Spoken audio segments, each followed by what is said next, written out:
प्रिय दर्शकों, आपका स्वागत है हमारे YouTube चैनल पर। आज हम आपके लिए एक अद्वितीय और प्रेरणादायक कहानी लेकर आए हैं जो आपके जीवन में नई दिशा प्रदान करेगी। इससे पहले कि हम इस अद्भुत यात्रा की शुरुआत करें, मैं आपसे एक छोटी सी विनती करना चाहूँगा। यदि आपने अभी तक हमारे चैनल को सब्सक्राइब नहीं किया है तो कृपया इसे सब्सक्राइब कर लें और बेल आइकन को दबाएं ताकि आपको हमारी नई वीडियो का नोटिफिकेशन तुरंत मिल सके। अब बिना किसी देरी के चलिए कहानी शुरू करते हैं। एक समय की बात है, रघुनाथ मंदिर के सामने एक विशाल वटवृक्ष था जिस पर एक तोता और मैना रोज बैठा करते थे। वे प्रतिदिन भगवान शंकर के दर्शन के लिए मंदिर जाया करते थे। एक दिन मैना के मन में 3 जिज्ञासाएं उत्पन्न हुई। उसने तोते से पूछा, तोता, क्या तुम मुझे बता सकते हो कि इस संसार में सबसे बड़ा दान क्या होता है? दूसरा, सबसे बड़ा धर्म कौन सा है? और तीसरा, सबसे बड़ी शक्ति कौन सी है जो मृत्यु को भी हरा सकती है? तोता ने मैना को बड़े धैर्य से सुनने को कहा और उसे एक कहानी सुनाने का वचन दिया जिसमें इन तीनों प्रश्नों के उत्तर मिलेंगे।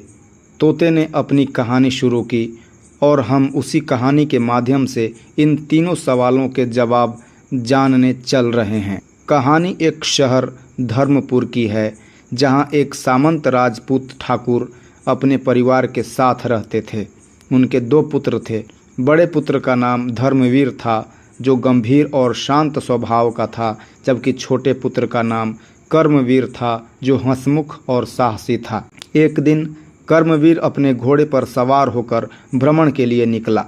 यात्रा के दौरान उसे बहुत प्यास लगी, लेकिन उसके आसपास पानी का कोई साधन नहीं था। तभी उसे एक छोटी सी प्याऊ पानी पीने की जगह दिखाई दी। प्याऊ पर ठंडा और स्वच्छ पानी था। कर्मवीर ने वहां पानी पिया और अपने घोड़े को भी पानी पिलाया। कुछ देर आराम करने के बाद उसने देखा कि प्याऊ पर आने वाले सभी यात्री उसे आशीर्वाद दे रहे थे और उसकी प्रशंसा कर रहे थे। यह देखकर कर्मवीर के मन में एक विचार आया, मैं भी एक प्याऊ बनवाऊंगा जहां हर राहगीर को पानी पीने को मिले। इस विचार के साथ कर्मवीर अपने घर लौटा और अपने पिता से इस योजना का जिक्र किया। कर्मवीर के पिता ठाकुर ने अपने पुत्र की इच्छा को पूरा करने के लिए उसे आवश्यक धन दिया।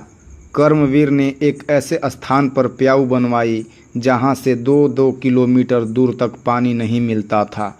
हर राहगीर वहां आता, पानी पीता और आशीर्वाद देकर चला जाता। प्याऊ धीरे धीरे प्रसिद्ध हो गई और कर्मवीर का नाम सभी जगह फैल गया। एक दिन यमराज के 4 दूत किसी व्यक्ति की आत्मा को लेने धर्मपुर के पास पहुँचे। उन्होंने प्याऊ देखी और वहां जाकर पानी पिया। कर्मवीर के आतिथ्य से प्रभावित होकर वे प्रतिदिन उसी प्याऊ पर आकर पानी पीने लगे। वे चारों यमदूत हमेशा जवान और आकर्षक युवकों के रूप में आते और कर्मवीर से मित्रता कर ली।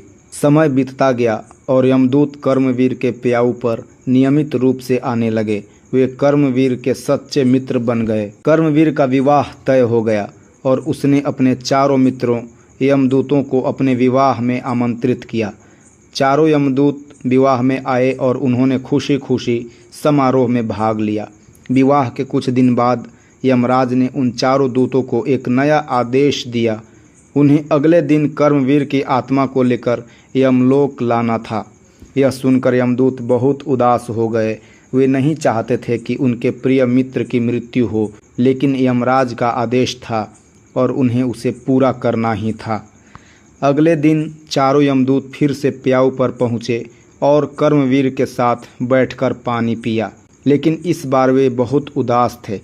कर्मवीर ने जब अपने मित्रों को दुखी देखा तो वह उनसे पूछने लगा, क्या बात है मित्रों, तुम इतने उदास क्यों हो? क्या किसी ने तुम्हें परेशान किया है? मुझे बताओ, मैं तुम्हारी सहायता करूँगा। यमदूत चुप रहे, लेकिन कर्मवीर की जिद के कारण अंत में सबसे छोटे यमदूत ने सच बताया। उसने कहा, मित्र, हम यमराज के दूत हैं। कल तुम्हारा अंतिम समय है और हमें तुम्हारी आत्मा को यमलोक ले जाने का आदेश मिला है। यह सुनकर कर्मवीर शांत रहा। उसने कहा, मृत्यु से बचना असंभव है। यदि मेरा समय आ गया है तो मैं तैयार हूँ। आप लोग अपने कर्तव्य का पालन कीजिए। यमदूतों ने कर्मवीर के साहस और धैर्य की बहुत प्रशंसा की। वे उसे आशीर्वाद देकर बोले, तुम्हारा यह उदार स्वभाव और सेवा का भाव तुम्हें यमलोक में भी सम्मान दिलाएगा। तुम्हारा प्याऊ खोलना सबसे बड़ा दान है और यही तुम्हें मृत्यु के बाद भी यश दिलाएगा। तोता अपनी कहानी समाप्त करते हुए मैना से कहने लगा, अब तुम्हें अपने प्रश्नों के उत्तर मिल गए होंगे। पहला, सबसे बड़ा दान वह है जिससे दूसरों की प्यास बुझाई जाए। पानी पिलाना सबसे बड़ा दान है क्योंकि यह जीवन की आवश्यकता है और इसे किसी मूल्य के बदले नहीं दिया जाता। दूसरा, सबसे बड़ा धर्म सेवा का धर्म है। जब कर्मवीर ने दूसरों की सेवा करने का संकल्प लिया तो उसने सबसे बड़ा धर्म निभाया। धर्म वह है जो दूसरों के कल्याण के लिए किया जाए। तीसरा, सबसे बड़ी शक्ति प्रेम और समर्पण की शक्ति है। कर्मवीर की सच्ची मित्रता और उसका समर्पण यमदूतों को भी प्रभावित कर गया। प्रेम और सेवा की शक्ति इतनी प्रबल होती है कि वह मृत्यु को भी हरा सकती है। प्रिय दर्शकों, यह कहानी हमें यह सिखाती है कि जीवन में सबसे महत्वपूर्ण चीज़ें दान, धर्म और शक्ति होती है, लेकिन असली दान वह होता है जो निस्वार्थ भाव से किया जाए। धर्म वह है जो दूसरों की सेवा में हो और शक्ति वह है जो प्रेम और समर्पण से आती है। इस प्रेरक कहानी से हमें यह भी सीखने को मिलता है कि सच्चा साहस मृत्यु से डरने में नहीं बल्कि जीवन के प्रत्येक क्षण को सेवा और प्रेम से जीने में है। यदि आपको यह कहानी अच्छी लगी हो तो कृपया इसे लाइक करें और अपने दोस्तों के साथ शेयर करें। हमारे चैनल को सब्सक्राइब करना न भूलें ताकि आप इसी प्रकार की और भी प्रेरक कहानियों का आनंद ले सकें। धन्यवाद।